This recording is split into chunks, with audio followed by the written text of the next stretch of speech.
സുരേഷ് ഗോപിയുടെ മകൻ മാധവ് സുരേഷ് ഗോപി അഭിനയിച്ചിട്ടുള്ള അംഗമട്ടഹാസം എന്ന് പറയുന്ന സിനിമ, ആ സിനിമയുടെ റിവ്യൂ, അതിനെതിരെ ഇപ്പോൾ അശ്വന്ത് കോക്കും മാധവ് സുരേഷ് ഗോപിയും തമ്മിൽ ചെളി വാരി എറിയുന്നുണ്ട് സോഷ്യൽ മീഡിയയിൽ.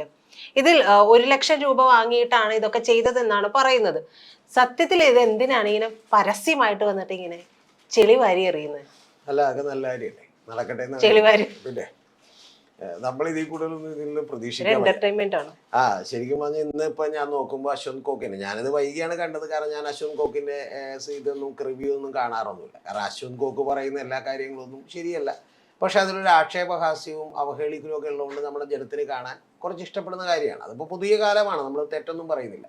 പിന്നെ അശ്വന്ത് കോക്ക് ഒരു വിവരമില്ലാത്തവനല്ല, അത്യാവശ്യം കാര്യങ്ങളൊക്കെ അറിഞ്ഞുകൊണ്ട് തന്നെയാണ് സംസാരിക്കുന്നതൊക്കെ തന്നെ. പക്ഷെ ഞാൻ ഈ റിവ്യൂ ഒന്നും കാണാറില്ല. കാരണം അശ്വന്ത് കോക്ക് തന്നെ ഭീഷ്മപർവം എന്ന് പറയുന്ന ഒരു സിനിമയെക്കുറിച്ച് റിവ്യൂ മോശമായിട്ട് ഇട്ടു. എനിക്കും ആ സിനിമ മോശമായിട്ടാണ് തോന്നിയത്, വലിയ നല്ല സിനിമയായിട്ടൊന്നും തോന്നിയില്ല. പക്ഷെ സിനിമ ഗംഭീരമായിട്ട് വിജയിച്ചു. അപ്പോൾ അതുപോലെ പല അനുഭവങ്ങളൊക്കെ ഉണ്ടായിരുന്നു. ഇപ്പോൾ ഈ അടുത്തിടേണ്ടായിട്ടുള്ള സംഭവം താങ്കൾ പറഞ്ഞതിൽ ഒരു വ്യത്യാസമുണ്ട്. വ്യത്യാസം എന്താണെന്ന് വെച്ചിട്ടുണ്ടെങ്കിൽ 1,00,000 രൂപ അശ്വന്ത് കോക്ക് മേടിച്ചു എന്നല്ല പരാതി. മേടിച്ചിട്ടില്ല, പക്ഷേ പകരം അശ്വന്ത് കോക്ക് ആവശ്യപ്പെട്ടു എന്നുള്ളതാണ്. അപ്പോൾ ഇവരിത് കൊടുക്കാത്തത് കൊണ്ട് ഒരു നെഗറ്റീവ് റിവ്യൂ ഇട്ടു എന്നുള്ളതാണ് പറഞ്ഞേക്കുന്നത്. അശ്വന്ത് കോക്കും അതുപോലെ തന്നെ എന്താണ് ഉണ്ണി വ്ളോഗ്സ് എന്ന് പറയുന്ന ഒരാളാണ്. എനിക്ക് ആദ്യം തന്നെ പറയാനുള്ളത്, അശ്വന്ത് കോക്കെ മേടിച്ചാലും ഇല്ലെങ്കിലും ആ 1,00,000 രൂപ തിരിച്ചു കൊടുക്കണമെന്നാണ്. അതെന്താന്ന് വെച്ചിട്ടുണ്ടെങ്കിൽ ഞാൻ തന്നെ ആലോചിക്കുന്നുണ്ട്, ഇപ്പൊ എവിടെന്നെങ്കിലും കടം മേടിച്ചിട്ടാണെങ്കിലും 1,00,000 രൂപ പുള്ളിക്ക് തിരിച്ചു കൊടുത്താലോ. കാരണം ഇത് ആരോപണം ഉന്നയിച്ചത് എന്തോ സുനിൽകുമാർ ജി എന്നോ അനിൽകുമാർ ജി എന്നോ, ഞാൻ ആദ്യം വിചാരിച്ചു ബഹുമാനം കൊണ്ട് വിളിക്കുന്നതാണ് ഈ ജി എന്നുള്ളത്. അല്ല, പുള്ള ഇനീഷ്യലാണ്. അപ്പൊ അദ്ദേഹമാണ് ഇതിന്റെ നിർമ്മാതാവ്. അദ്ദേഹവും പിന്നെ ഏതാണ്ട് അമേരിക്കയിൽ ഇരിക്കുന്ന ഒരു മാത്യു സച്ചായന, ആ രണ്ടും കൂടിയാണ് നിർമ്മാതാവ്. അപ്പൊ പുള്ളി പിന്നെ ഒക്കെ അമേരിക്കയിലുള്ള ആൾ കുറച്ച് പണം പോട്ടെ എന്ന് വെച്ചിട്ട് ചെയ്തായിരിക്കും. പുള്ളി ഇപ്പോഴും ഇവിടെ പണിയെടുത്തുകൊണ്ടിരിക്കുകയാണ്, പാവം. അതുകൊണ്ട് അദ്ദേഹത്തിന് വിടാം. ഇദ്ദേഹം ശരിക്കും പറഞ്ഞാൽ ഈ നിർമ്മാതാവ് മാത്രമല്ല, ഈ സിനിമയുടെ കഥ ഇദ്ദേഹത്തിൻ്റെത് കൂടിയാണ്. എന്നാൽ തിരക്കഥ എഴുതിയേക്കുന്നത് 2 പേർ കൂടി ചേർന്നിട്ടാണ്. ഒന്ന് ഇതിന്റെ ഡയറക്ടറായിട്ടുള്ള സുജിത് നായരും അതുപോലെ തന്നെ ഈ പറയുന്നത്. പിന്നെ ഇവരുടെ കണ്ടെത്തൽ തന്നെ, ഇവരുടെ ഏറ്റവും ആദ്യം ഇവർക്ക് നല്ല ബുദ്ധി ഉണ്ടെന്നുള്ളത് നമുക്ക് മനസ്സിലാവും. അതെന്താന്ന് വെച്ചിട്ടുണ്ടെങ്കിൽ ഇവരുടെ ആദ്യത്തെ കണ്ടെത്തൽ തന്നെ നായകനായിട്ട് മറ്റേ നമ്മുടെ സുരേഷ് ഗോപിയുടെ മകനായിട്ടുള്ള, എന്താണ് അവന്റെ പേര്, മാധവ് സുരേഷാണ്. ഈ മാധവ് സുരേഷ സിനിമ ഞാൻ ഇതുവരെ ഒരെണ്ണം കാണാൻ വേണ്ടി ശ്രമിച്ചു. അത് OTT വന്നിട്ടുണ്ട്, ആദ്യത്തെ സിനിമ. അത് കാണേണ്ടതാണ്. അത് കണ്ടിട്ട് ഞാൻ ജീവിച്ചിരിക്കുന്നല്ലോ എന്നുള്ളതാണ് എൻ്റെ അത്ഭുതം. കാരണം എന്താ വെച്ചാൽ ഞാൻ 21ാമത്തെ നിലയിൽ അത് കാണുമ്പോൾ തന്നെ ചാടി ആത്മഹത്യ ചെയ്യണമെന്ന് വിചാരിക്കും. കാരണം അത്ര ഗംഭീരമായിട്ടുള്ള സിനിമയാണ്. കാരണം അതിൽ പറയുന്ന ഒരു വാചകമുണ്ട്, അത് കേൾക്കേണ്ടതാണ്. അത് കേൾക്കാത്ത മലയാളികൾ ആരും ഇതിൽ ഉണ്ടാവില്ല. ഞങ്ങൾ അനാഥരാണ് പക്ഷെ ഗുണ്ടകളല്ല എന്നാണ് പറയുന്നത്. ഏത് വളരെ സെന്റിമെന്റൽ ആയിട്ടുള്ള ഒരു സീനിൽ വില്ലനെ കൊല്ലാതെ വിടുകയാണ്. വില്ലനെ കൊല്ലാതെ വിടുമ്പോഴെന്ന് പറഞ്ഞാൽ എന്തിനാടാ കൊന്നിട്ട് ഇനി ഈ കൊച്ചും അനാഥനായി വളരാനോ എന്നാണ് ചോദിക്കുന്നത്. അതായത് വില്ലനെ കൊല്ലാൻ വേണ്ടി നിൽക്കുമ്പോൾ വില്ലന്റെ ഭാര്യ ഒരു പെൺകുട്ടിയെ പ്രസവിച്ചു എന്ന് പറഞ്ഞാൽ മെസ്സേജ് കിട്ടുകയാണ്. അപ്പോഴാണ് ഈ പറഞ്ഞ ഡയലോഗ്, ആ ഡയലോഗ് ഡെലിവറി ഒക്കെ കേൾക്കേണ്ടതാണ്. കാരണം വെച്ചാൽ ആ ഡയലോഗ് ഡെലിവറി, ഞങ്ങൾ അനാഥരാണ് ഗുണ്ടകളല്ലാന്നല്ല പറയണം, ഞങ്ങൾ അനാഥരാണ് പക്ഷെ ഗുണ്ടകളല്ല എന്നാണ് പറഞ്ഞത്. അങ്ങനെ ഇതിനേക്കാൾ വൃത്തിയിട്ട ടോണാണ്. അത്ര വൃത്തിയിട്ട ടോണിലേക്ക് ഞാൻ വിക്രത് പഠിക്കാത്തതുകൊണ്ട് എനിക്ക് എന്ത് ചെയ്യാൻ പറ്റില്ല, പറയാൻ പറ്റില്ല. അപ്പൊ അതുപോലെയുള്ള അതിഗംഭീരമായിട്ടുള്ള അഭിനയോട് എന്ത് ചെയ്തു, അതിന്റെ ഒരു ശരിക്കും പറഞ്ഞ ഒരു കോമഡി കണ്ടിട്ട് ഞാൻ ചിരിച്ചിരിച്ച് വണ്ടി പോയി. അപ്പൊ അവനെ വെച്ചിട്ടാണ് ഈ സിനിമ എടുത്തേക്കണം.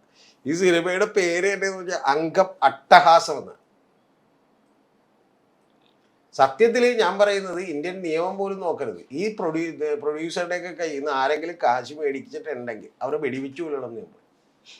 ഞാൻ സാധാരണ കൊലപാതകത്തെയോ വധശിക്ഷയെ പോലും അനുകൂലിക്കാത്ത ഒരാളാണ്. പക്ഷെ ഈ കാര്യത്തിൽ അത് ചെയ്യണം. കാരണം എന്താ വെച്ചാൽ 4.5 കോടി രൂപ ഈ സിനിമക്ക് മുടക്കിയതാണ്. 4.5 കോടി. ആ, അപ്പൊ എന്തോരം അവ പറ്റിക്കപ്പെട്ടിട്ടുണ്ടാവും. കാരണം ഈ മാധവ് സുരേഷ് ആകെ ഒരു 4-5 ലക്ഷം രൂപ എന്ത് ചെയ്താൽ മതി, കൊടുത്താൽ മതി. ആ സത്യം പറഞ്ഞാൽ 4-5 ലക്ഷം രൂപയുടെ ആവശ്യമില്ല. പുള്ളിക്ക് ഒരു കഞ്ഞി പേരോ കൊടുത്താൽ പുള്ളി എന്ത് ചെയ്തോളൂ. സുരേഷ് ഗോപി നന്നായിട്ട് നോക്കിയിട്ടുള്ള ഒരാളാണ്. അപ്പൊ അതിന്റെ ഫുഡ് മേടിച്ചു കൊടുത്താൽ പുള്ളി അഭിനയിച്ചോളൂ. പുള്ളിക്ക് വേറെ വലിയ ചിലവൊന്നുമില്ല. അപ്പൊ സത്യത്തിൽ എന്നിട്ട് ഈ പാവം പിടിച്ച മനുഷ്യൻ 4.5 കോടി രൂപ ഇതിനു വേണ്ടി മുടക്കിയതാണ്. അപ്പൊ എന്നിട്ട് ഇയാളിരുന്ന് പറയണ വാചകമുണ്ട്, ഇയാളുടെ പത്രസമ്മേളനമുണ്ട്. ആ പത്രസമ്മേളനമാണ് ശരിക്കും പറഞ്ഞിട്ടുണ്ടെങ്കിൽ 1 മണിക്കൂറുള്ളതുണ്ട്. ഞാൻ എൻ്റെ പ്രിയപ്പെട്ട പ്രേക്ഷകരോട് എല്ലാവരും പറയുന്നത്, അത് നിങ്ങളെല്ലാവരും കേൾക്കണം, അതൊരു വലിയ എന്റർടൈൻമെന്റ് ആയിരിക്കും. ശരിക്കും കോക്കിന്റെ വീഡിയോ ഉണ്ട്. കോക്ക് പറയുന്നത്, എടാ പട്ടികളെ എന്നാണ് വിളിക്കുക, നിന്റെ അച്ഛൻ കൊണ്ടുവന്ന് കെട്ടിവെച്ച് കാശ് തന്നൊക്കെ ചോദിക്കുക. മാധവ് സുരേഷ് സത്യത്തിൽ ഇദ്ദേഹം കൂടിയുള്ള 2 പത്രസമ്മേളനങ്ങളാണ്. അത് കേട്ടാൽ ഈ സിനിമയേക്കാൾ വലിയ എന്റർടൈൻമെന്റ് ആണ്. കാരണം ഇദ്ദേഹം പറയുന്നത് എന്താണെന്നറിയാമോ, ഈ കുറെ വ്ളോഗേഴ്സും ആളുകളൊക്കെ കൂടി എന്ന് പറഞ്ഞിട്ടുണ്ടെങ്കിൽ ഇദ്ദേഹത്തോട് പണം ചോദിച്ചു, അപ്പൊ പണം കൊടുത്തില്ല, അതുകൊണ്ട് അവരെല്ലാം നെഗറ്റീവ് റിവ്യൂ ഇട്ട ആളുകളൊക്കെ കൂടി ഇരുന്ന് അങ്ങോട്ട് കഥ പറഞ്ഞു എന്ന് പറഞ്ഞു. അങ്ങനെയൊക്കെ സംഭവിക്കും. ഇപ്പൊ പൈസ കൊടുക്കാനായിട്ട് പറഞ്ഞിട്ടുണ്ടോ ഇല്ലയോ എന്നുള്ളത് വേറെ, എല്ലാവരും ഒരേപോലെ നെഗറ്റീവ് പറയില്ലല്ലോ. എന്റെ പൊന്നു പ്രജിത, ഇനി പൈസ കൊടുത്ത് അങ്ങനെ ചെയ്യാന്ന് ഇപ്പൊ ഞാനൊരു വ്ളോഗറാണ് എന്ന് വിചാരിക്കും. ഇപ്പൊ ബബ്ബ സിനിമയുടെ റിവ്യൂ ഞാൻ ഇട്ട ഒരാളാണ്. അപ്പൊ അതുപോലെ ആരെങ്കിലും റിവ്യൂ ഇട്ടതായിരിക്കും. ഇനി നമ്മള് പൈസ മേടിച്ചു എന്ന് വിചാരിക്കും, അംഗം അട്ടഹാസം ശരിക്കും നല്ലതാണെന്ന് പറഞ്ഞു റിവ്യൂ ഇടാൻ പറ്റുമോ? കാരണം ആരെങ്കിലും അത് പോയി കാണും. ഏറ്റവും വലിയ തമാശ എന്താ, ഇവര് തന്നെ പറയുന്നുണ്ട് 10 മണിക്ക് ഷോ ബുക്ക് ചെയ്യാൻ വേണ്ടി തീരുമാനിച്ചു. ആ ഷോ ബുക്ക് ചെയ്യാൻ വേണ്ടി തീരുമാനിച്ചപ്പോൾ അതിൽ ആകെ പ്രശ്നങ്ങളാണ്. കാരണം ആദ്യമേ തന്നെ എന്താണ് മറ്റേ ബുക്ക് മൈ ഷോയിൽ തന്നെ പ്രശ്നങ്ങളായിരുന്നു. ആദ്യം 10 മണിക്ക് ഷോ കാണിച്ചു, പെട്ടെന്ന് 12:45 എനിക്ക് തോന്നുന്ന ബുക്ക് മൈ ഷോക്കൊക്കെ എനിക്ക് AI ജനറേറ്റഡ് ബുദ്ധിയായിരിക്കും. അപ്പോൾ അവർ വിചാരിച്ചിട്ടുണ്ടാവും എന്തായാലും ഈ സിനിമക്കാരും വരില്ല, കുറച്ചും കൂടി സമയം ഒന്ന് നീട്ടി കൊടുത്തേക്കാം. അപ്പൊ ഇവർ ക്ഷണിച്ചിട്ടുള്ള ആളുകൾ പോലും എത്തിപ്പെട്ടില്ല. അതിന്റെ പിന്നിൽ ഗൂഢാലോചന എടുത്താ പറയുന്നത്. അതെങ്ങനെ ഗൂഢാലോചന? ഒന്ന്. ഇനി രണ്ടാമത്തെ കാര്യം, ഇയാൾ പറയണ വർത്താനം കേട്ടിട്ട് എനിക്ക് ചിരി വന്നിട്ട് വേണം. ഇത്ര മണ്ടറായിട്ടുള്ള ഒരു മനുഷ്യ ഉണ്ടാന്ന് ഞാൻ വിചാരിക്കണം. പറയുന്നത് കൊണ്ട് ക്ഷമിക്കണം.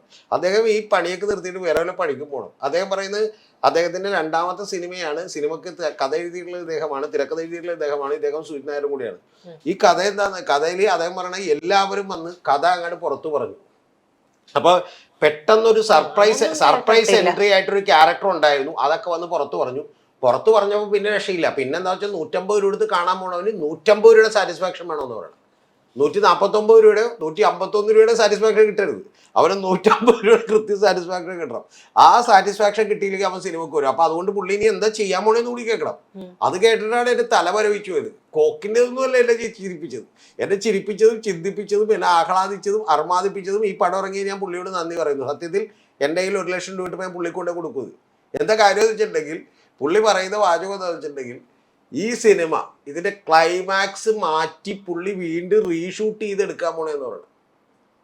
4 ദിവസം കൊണ്ട് സിനിമയ്ക്ക് ഒരു മനുഷ്യൻ വരാത്തത് കൊണ്ട്, അതായത് സിനിമയുടെ പുറത്തിറങ്ങി ഈ ചില ഹോട്ടലിലൊക്കെ കണ്ടിട്ടില്ലേ മറ്റേ ബോർഡ് വെച്ച് ആളെ പിടിക്കും, അതുപോലെ ബോർഡ് വെച്ച് ആളെ പിടിക്കാൻ വേണ്ടി ഈ വനിത പോലെയുള്ള പല തിയേറ്ററുകളും പുറത്തു നിന്ന് ശ്രമം നടത്തി. ലാസ്റ്റ് മലയാളം അറിയാത്ത ഏതെങ്കിലും ബംഗാളിയെങ്കിലും അകത്ത് വിളിച്ചിരുത്താൻ ശ്രമിച്ചു. അതുപോലും നിന്നില്ല. എന്നിട്ട് നിൽക്കാതിരുന്നോണ്ട് നിന്ന് വെച്ചിട്ടുണ്ടെങ്കിൽ 4 ദിവസം കഴിയുമ്പോൾ തിയേറ്ററിൽ നിന്ന് സിനിമ ഇവര് തന്നെ പിൻവലിച്ചു എന്നാണ് പറയുന്നത്. പിന്നെ അതിൻ്റെ ഒപ്പം ഈ മാധവ് സുരേഷിന്റെ ഇംഗ്ലീഷ് ഒക്കെ ശരിക്കും പറഞ്ഞാൽ സത്യം പറയുകയാണെങ്കിൽ ഇവർ ഇതുപോലെ സിനിമ എടുക്കുകയും ഒരു 10 or 15 പത്രസമ്മേളനം നടത്തുകയും ചെയ്തിട്ടുണ്ടെങ്കിൽ ആ പത്രസമ്മേളനങ്ങൾക്ക് കാശ് മേടിച്ചാൽ ജനങ്ങൾ ഒരു 200 250 രൂപ വെച്ച് കൊടുക്കുന്നതിൽ തെറ്റില്ലെന്നാണ് ഞാൻ പറയുന്നത്. അല്ല, ഇത് സിനിമയെക്കാളും വലിയ ദുരന്തമായി പോയി പത്രസമ്മേളനം എന്നുള്ളതല്ലേ?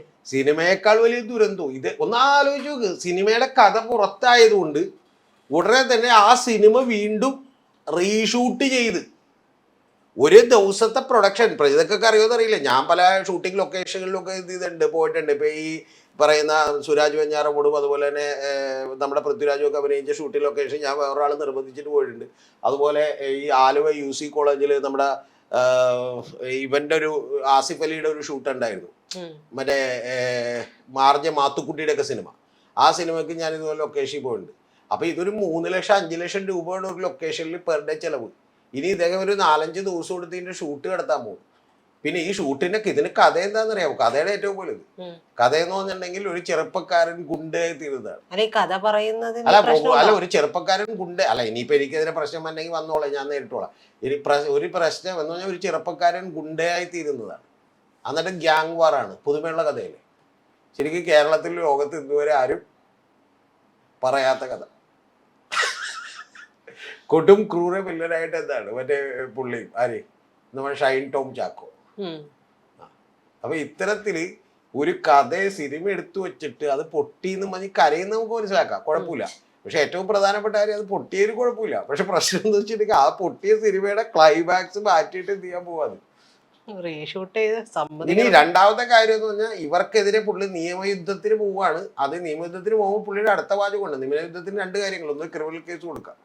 ക്രിമിനൽ കേസ് കൊടുത്താൽ നമ്മൾ കാശ് തുടക്കട്ടെ. അതേസമയം ഇപ്പൊ ഞാൻ പ്രജിതക്കെതിരെ നഷ്ടപരിഹാരത്തിന് കേസ് കൊടുക്കണമെങ്കിൽ എന്ത് ചെയ്യണമെന്ന് അറിയാമോ? 10 കോടി രൂപ നഷ്ടപരിഹാരം ചോദിക്കണമെങ്കിൽ ഞാൻ 1 കോടി രൂപ കോടതി കെട്ടി കൊടുക്കണം. 10% കാശ് കെട്ടിവെക്കണം. ഇപ്പൊ യൂസഫ് അലിയൊക്കെ പോലും പലരോടും 100 കോടി രൂപയൊക്കെ നഷ്ടപരിഹാരം ആവശ്യപ്പെട്ട് വക്കീൽ നോട്ടീസ് അയക്കും. പക്ഷെ കേസ് കൊടുക്കുമ്പോൾ പുള്ളി എന്ത് ചോദിച്ചാൽ 10 കോടി രൂപ കൊടുക്കുള്ളൂ. കാരണം 100 കോടി രൂപ വക്കീൽ നോട്ടീസ് അയച്ചാലുള്ള കുഴപ്പമെന്ന് അറിയാമോ? 10 കോടി രൂപ കോടതിയിൽ കെട്ടിവെക്കണം. യൂസഫ് അലിയൊക്കെ ആകുമ്പോഴത്തേക്ക് അത് എങ്ങനെയെങ്കിലും തിരിച്ചു മേടിക്കായിരിക്കും. തിരിച്ച് മേടിക്കുമ്പോൾ മിക്കവാറും 10 കോടി ഉണ്ടാവില്ല. കാരണം നമ്മൾ ഉദ്യോഗസ്ഥന്മാരെ കണ്ടിട്ട് വേണമല്ലോ ഇത് മേടിക്കാനായിട്ട്. അപ്പോൾ 10 കോടി ഉണ്ടാവില്ല. പിന്നെ മിക്കവാറും ഉദ്യോഗസ്ഥന്മാരെ ചോദിക്കും, സാറിന് ഇതിൻ്റെ ആവശ്യമൊക്കെ ഉണ്ടാകുന്നൊക്കെ ചോദിക്കും. അപ്പം നമ്മളൊക്കെ 10 കോടി രൂപ കെട്ടിവെച്ചല്ല, 10,000 രൂപ കെട്ടിവെച്ചാൽ അവിടെ നിന്ന് ഇങ്ങോട്ട് കിട്ടണമെന്നുണ്ടെങ്കിലുള്ള പണി എന്തോരം ഉണ്ടെന്ന് അറിയാം. അപ്പം അതുകൊണ്ട് ഇത് വലിയ വിലക്കേറുള്ള പണിയാണ്. പുള്ളി പറഞ്ഞാൽ അതുപോലെ കെട്ടിവെച്ചിട്ട് എന്ത് ചെയ്യും, ഈ അശ്വന്ത് കോക്കിനെതിരെയൊക്കെ കേസിന് പോകുമെന്ന് പറയും. അതിനാണ് കോക്ക് കിടന്ന് അലറിയത്. കോക്ക് ശരിക്കും പറഞ്ഞാൽ എനിക്ക് തോന്നണ സത്യമായി നമുക്ക് തോന്നുന്ന ഒരു കാര്യമാണ്. ശരിയാവണമെന്നില്ല. കോക്ക് രണ്ടര അടിച്ചിട്ടൊക്കെ പറഞ്ഞ പോലെ മൈക്കൊന്നും വെച്ചിട്ടില്ലെന്ന് പറഞ്ഞ കോക്ക് വന്നേക്കണം. അതൊരു കോക്ക് പറയണം, നിന്റെ അച്ഛൻ കെട്ടിയൊന്ന് കാശ് വന്നതാണെന്ന്. കാശിന് ഒരു തെളിവ് കാണിക്കുന്നുണ്ട്. സത്യമാണ്, തെളിവ് എന്ത് ചെയ്യണം, കാണിക്കണം. അപ്പൊ തെളിവൊന്നും കാണിക്കുന്നില്ലെന്ന് മാത്രമല്ല, പുള്ളി പറയണതിൽ തന്നെ കുഴപ്പമുണ്ട്. എന്താ കാര്യം എന്നറിയാമോ? പുള്ളി പറയണത് അശ്വന്ത് കോക്കിന് വേണ്ടി വേറൊരാൾ ഇടനിലക്കുന്ന് കാശ് ചോദിച്ചു. പിന്നെ അത് മാത്രമല്ല, ചോദിക്കുമ്പോൾ അശ്വന്ത് കോക്ക് പറയേണ്ട മാന്യമായിട്ടുള്ള ഒരു കാര്യമുണ്ട്. അതെനിക്ക് ഇഷ്ടപ്പെട്ടു. അശ്വന്ത് കോക്കിനെ എതിർത്ത് ഞാൻ വീഡിയോ ചെയ്തിട്ടുണ്ട്. അശ്വന്ത് കോക്ക് നേരത്തെ ഈ മൃണാളിനെ അനുകൂലിച്ച് വീഡിയോ ചെയ്തപ്പോൾ ഞാൻ എതിർത്ത് വീഡിയോ ചെയ്തവനാണ്. അശ്വന്ത് കോക്കിനെതിരെ അശ്വന്ത് കോക്കിനെ അനുകൂലിച്ചും വീഡിയോ ചെയ്തിട്ടുണ്ട്. അനുകൂലിച്ച് വീഡിയോ ചെയ്തപ്പോഴാണെന്നറിയാം, അശ്വന്ത് കോക്കിനെതിരെ ഞങ്ങൾ പണി തരുമെന്നൊക്കെ പറഞ്ഞ് മറ്റേ ലുലു മൈമൂൺ തിയേറ്ററിന്റെ ഓണർ, പഴയ പ്രമുഖ നിർമ്മാതാവായിട്ടുള്ള ഒരാളിരുന്ന് പത്രസമ്മേളനത്തിലിരുന്ന് ഞങ്ങൾ എന്ത് ചെയ്യും, നിയമപരമല്ലാതെ നേരിടും എന്നൊക്കെ പറഞ്ഞു. അതായത് ആ നിയമപരം അല്ലാതെ അശ്വന്ത് കോക്കിന്, അതൊക്കെ തെറ്റായിട്ടുള്ള കാര്യം എടുത്ത് പറഞ്ഞ് നമ്മൾ ചെയ്തിട്ടുണ്ട്. അപ്പൊ ഈ കാര്യത്തിന് സത്യം പറഞ്ഞ് എനിക്ക് പറയാനുള്ളത്, പുള്ളിയോട് എഴുത്തു തുടരുക, നിർമ്മാണം അവസാനിപ്പിക്കുക എന്നുള്ളത്. പകരം പത്രസമ്മേളനങ്ങൾ എഴുത്തു തുടർന്നോ, വേറെ കുഴപ്പമില്ല. എഴുത്തൊക്കെ ഇപ്പൊ കഥ എഴുതി ഇപ്പൊ തെറ്റിപ്പോയാലും 2-3 കൊല്ലം നമ്മുടെ ജീവിതത്തിൽ സമയം പോകും. നമ്മുടെ മറ്റേ കുറച്ച് മേലെ മഷീൻ തീരും എന്നല്ലാതെ ഇതിനകത്ത് വേറെ ഒന്നും സംഭവിക്കാൻ ഇല്ല. പിന്നെ ഗോകുൽ സുരേഷിന്റെ അഭിനയം മാധവ് സുരേഷ് അഭിനയം അതിഗംഭീരമായിരിക്കും നമുക്ക് പറയേണ്ടത്. മറ്റേ പയ്യൻ കുഴപ്പമില്ല, സുരേഷ് ഗോപിയൊന്നും കുഴപ്പമില്ല. പക്ഷെ എന്താണെന്ന് വെച്ചാൽ ഈ പയ്യന്റെ അഭിനയം അതിഗംഭീരമായിരിക്കും. അതെന്താണെന്ന് വെച്ചാൽ അത് കാണണമെന്ന് എനിക്ക് ആഗ്രഹമുണ്ട്. ഇനി ഞാൻ OTT-യിലേക്ക് വരാൻ വേണ്ടി കാത്തിരിക്കുകയാണ്. ക്ലൈമാക്സ് മാറ്റാതെ നിങ്ങൾ OTT-ക്ക് കൊടുക്കണം എന്നാണ് എനിക്ക് പറയാം. പിന്നെ ഇനി അടുത്തത് പുള്ളി പറയുന്നത് വലിയൊരു കമന്റ് കൂടി ഇടാം. അത് കൂടി പറഞ്ഞാൽ പൂർണ്ണമാവുള്ളൂ. പുള്ളി മുഖ്യമന്ത്രിയെ കാണാൻ പോകാന്ന് പറഞ്ഞു. VD സതീശൻ മുഖ്യമന്ത്രി സ്ഥാനം രാജിവെക്കാനുള്ള ഏക വഴി ഇനി ഇതാണ്. ഞാൻ പേടിച്ചു നിൽക്കുന്ന ഒരു കാര്യം ഇതാണ്. കാരണം എന്ന് വെച്ചാൽ പുള്ളി മുഖ്യമന്ത്രിയെ കാണും.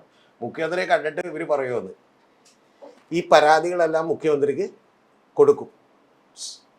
മനസ്സിലായി? അപ്പോൾ മുഖ്യമന്ത്രി കൊടുത്തു കഴിഞ്ഞതിന് ശേഷം മുഖ്യമന്ത്രിയോട് പറയും, ഇനി ഇങ്ങനൊരു പ്രശ്നം ഉണ്ടാവില്ല എന്ന് നിങ്ങൾ ഉറപ്പ് നൽകുകയാണെങ്കിൽ, അങ്ങനെ ഉണ്ടെങ്കിൽ മാത്രം, കാരണം അല്ലെങ്കിൽ ഇത് പണി വാളുമല്ലോ. അങ്ങനെ ഉറപ്പ് തന്നാൽ മുഖ്യമന്ത്രി VD സതീശൻ ഉറപ്പ് എന്ന് പറഞ്ഞ് 3 തവണ പുള്ളിയുടെ കയ്യിലടിച്ചിട്ട് ഉറപ്പ് കൊടുത്താൽ പുള്ളി ഇത് റീഷൂട്ട് ചെയ്യും. പിന്നെ എന്നാൽ ഖത്തറിൽ ഇരുന്നിട്ടുള്ള ഏതോ പയ്യൻ റിവ്യൂ നടത്തി. അപ്പൊ ഇന്ത്യയിൽ മാത്രം റിലീസ് ചെയ്തിട്ടുള്ളൂ, അവൻ എങ്ങനെ ഖത്തറിൽ ഇരുന്ന് അറിഞ്ഞു എന്നൊക്കെയാണ് ചോദിക്കുന്നത്. സത്യത്തിൽ ഞാൻ പറഞ്ഞ ഈ റിവ്യൂ നടത്തുന്ന എല്ലാവരെയും ഇവർ പോയി കാണുകയും അവന് സദ്യയോ അവൻ്റെ ഇഷ്ടമുള്ള ഭക്ഷണമൊക്കെ ഏറ്റവും കുറഞ്ഞു, ഇപ്പൊ കൈ കാശുണ്ടാവില്ല, മേടിച്ചു കൊടുക്കുകയോ വേണം. കാരണം എന്താണെന്നറിയാമോ, ഈ സിനിമ കാണാൻ അവർ മാത്രം കയറിയിട്ടുള്ളതെന്ന് ആലോചിക്കണം. ഇവർ വിളിച്ചവർ പോലും ഇനി അടുത്തൊരു വിറ്റ് കൂടിയുണ്ട്. വനിത ഏതോ ഒരു മറ്റേ വനിത ഒക്കെ പോലെയുള്ള തിയേറ്ററുകളിൽ ഹാഫ് ഇതിന്റെ ക്വാളിറ്റി, സൗണ്ട് ക്വാളിറ്റിയും അതുപോലെ പിക്ചർ ക്വാളിറ്റി ഒന്നും ഗംഭീരമായിരുന്നില്ലെന്ന് പറഞ്ഞു. അപ്പൊ അത് കഴിഞ്ഞതിന് ശേഷം ഇവരൊന്ന് സംസാരിച്ചു തിയേറ്ററുകളോട്, അപ്പൊ ക്വാളിറ്റി മെച്ചപ്പെട്ടു എന്നാണ്. ഇതിനൊക്കെ ഇത്രയും ക്വാളിറ്റി മതി എന്നുള്ളത് അവർക്ക് എന്ത് ചെയ്തിട്ടുണ്ട്. പണ്ട് ഒരു പുള്ളി എന്നോട് പറഞ്ഞത്, നമ്മുടെ അവിടെ ഒരു തിയേറ്റർ ഉണ്ടായിരുന്നു വൈഗ്ലൈൻ ജംഗ്ഷനിൽ. വൈഗ്ലയിൽ ഒരു നമ്മുടെ സുഹൃത്തിന്റെ വീടിന്റെ സൈഡ് തന്നെ തിയേറ്റർ പണിയാൻ വേണ്ടി കൊടുത്തേക്കണം. അപ്പൊ ആ തിയേറ്റർ പണിയാൻ വേണ്ടി കൊടുത്തപ്പോൾ അവിടെ ഈ മറ്റേ ഇതുപോലെയുള്ള പടങ്ങളൊക്കെ വന്നെ. അതുകൊണ്ട് ഞാൻ ഇതുവരെ തിയേറ്ററിൽ കയറിയില്ല. മറ്റേ ഒരു പ്രത്യേക രീതിയിലുള്ള സിനിമകളാണ് അതിൽ വന്നുകൊണ്ടിരിക്കുന്നത്. അപ്പോൾ ആ വന്നുകൊണ്ടിരിക്കുമ്പോഴത്തേക്കും മറ്റേ ഒരു പ്രായമുള്ള ഒരാൾ പുറത്തേക്ക് ഇറങ്ങിയിട്ട് 2 രൂപ അടിച്ചിട്ട് പുള്ളി സിഗരറ്റ് വലിച്ച് പുറത്തേക്ക്. അപ്പോൾ ഞങ്ങളവിടെ വർത്താനം പറഞ്ഞ് കൂടിയിരിക്കുകയാണ്. അപ്പോൾ പുള്ളി ചോദിച്ചു, എന്തായിട്ട് ഇറങ്ങിപ്പോകുന്നത് ചോദിച്ചു തിയേറ്ററിൽ. എൻ്റെ സുഹൃത്ത് ശിവൻ ചോദിച്ചു, എന്താണ് ഇറങ്ങിപ്പോകുന്നത് ചോദിച്ചത്. നമുക്ക് അന്ന് വെറുതെ പണിയൊന്നും ഇല്ലാതെ നമ്മൾ എന്ത് ചെയ്യും ചോദിക്കുന്നു. അപ്പോൾ ഇടതിനെ പുള്ളിയുടെ ഡയലോഗ്, കുറേ നേരം ഈ വൃത്തിയേട്ട സിനിമക്കാരൊരു പണിയാണ്. അതെന്താണെന്ന് വെച്ചാൽ, ഒരു പുള്ളിക്കാരി, പേര് ഞാൻ പറയുള്ള നടിയുടെ, ആ പുള്ളിക്കാരി ഒരു ബക്കറ്റും വെള്ളമായിട്ട് അങ്ങോട്ടും ഇങ്ങോട്ടും നടക്കണം, അരമണിക്കൂറായി കാണിച്ചുകൊണ്ടിരിക്കണം. കുളിക്കാൻ പോണേന്ന് പറഞ്ഞു. അന്ന് അത് കാണിച്ചാൽ കുഴപ്പമില്ല, അവിടെ ക്ഷമ ഇത് ഇത്തരത്തിലുള്ള വളരെ നാച്ചുറൽ ആയിട്ടുള്ള റിവ്യൂകൾ ശരിക്കും പറഞ്ഞാൽ കേട്ട് വളർന്നിട്ടുള്ള ഒരാളാണ്. പിന്നെ ചില ആളുകളൊക്കെ പരിതപിക്കുന്നുണ്ട്, മാതൃഭൂമി ആഴ്ചപ്പതിപ്പിലോ അല്ലെങ്കിൽ എം കൃഷ്ണൻ നായർ എഴുതുന്ന പോലെയുള്ള സാഹിത്യ പാരഫലമോ അല്ലെങ്കിൽ ഈ പറയുന്ന പോലെ ഇന്ത്യ വിഷനിൽ എടുത്തുകൊണ്ടിരുന്ന റിവ്യൂവോ അല്ലെങ്കിൽ ടൈംസ് ഓഫ് ഇന്ത്യയിലൊക്കെ ഉണ്ടായിരുന്നിട്ടുള്ള റിവ്യൂ പോലെയുള്ള റിവ്യൂ ഒന്നും ഇനി പ്രതീക്ഷിക്കേണ്ടതില്ല. പിന്നെ റിവ്യൂ കൊണ്ടൊന്നും ഒരു സിനിമയും തകരില്ല, തകർക്കാനും പറ്റില്ല. ഇവിടെയുള്ള 120 സിനിമയൊക്കെ ഇറങ്ങിക്കൊണ്ടിരുന്ന സമയത്ത് ഈ 120 സിനിമയും കണ്ട് റിവ്യൂക്കാർ പറഞ്ഞതുകൊണ്ടൊന്നും അല്ല ഇത് വിജയിച്ചേക്കണത്. വിശ്വറോ വിജയിച്ചത് അങ്ങനെയല്ല, ടൈറ്റാനിക് വിജയിച്ചതും അങ്ങനെയല്ല, ഇവിടെയുള്ള തണ്ണീർമത്തൻ തിരകളും വിജയിച്ചേക്കണത് അങ്ങനെയല്ല. ഇപ്പം ഞാനൊരു സിനിമ കണ്ടിട്ടെങ്കിൽ ചില പ്രകമ്പനം പോലെ ചില സിനിമകൾ കണ്ട് എനിക്ക് ഇഷ്ടപ്പെടില്ലായിരുന്നു. പക്ഷെ ഞാനത് പറഞ്ഞുകൊണ്ടൊന്നും ഇവിടെ ആളുകൾ കാണാതിരിക്കൂല എന്നുള്ളത് ഈ പ്രിയപ്പെട്ട അനിൽകുമാർ ജിയും അമേരിക്കയിലുള്ള മാത്യൂസ് ഏട്ടനും മനസ്സിലാക്കണം. എനിക്കെതിരെ കേസ് കൊടുക്കണമെങ്കിൽ എന്നെ തന്നെ വിളിച്ച് ചോദിച്ചാൽ മതി എന്നാണ് എനിക്ക് എന്ത് ചെയ്യാറുള്ളത് പറയാനുള്ളത്. അപ്പം അതുകൊണ്ട് സിനിമ എന്തായാലും ഇപ്പം 4 ദിവസം വിട്ടു. ഇനി പാവം വി ഡി സതീശൻ്റെ വിരൽത്തുമ്പിലാണ്, തീരുമാനത്തിലാണ് ഇതിരിക്കുന്നത്. ശരിക്കും കേരളം ഉറ്റുനോക്കുന്ന തീരുമാനം അംഗം അട്ടഹാസം വീണ്ടും പുറത്തിറങ്ങുമെന്ന്.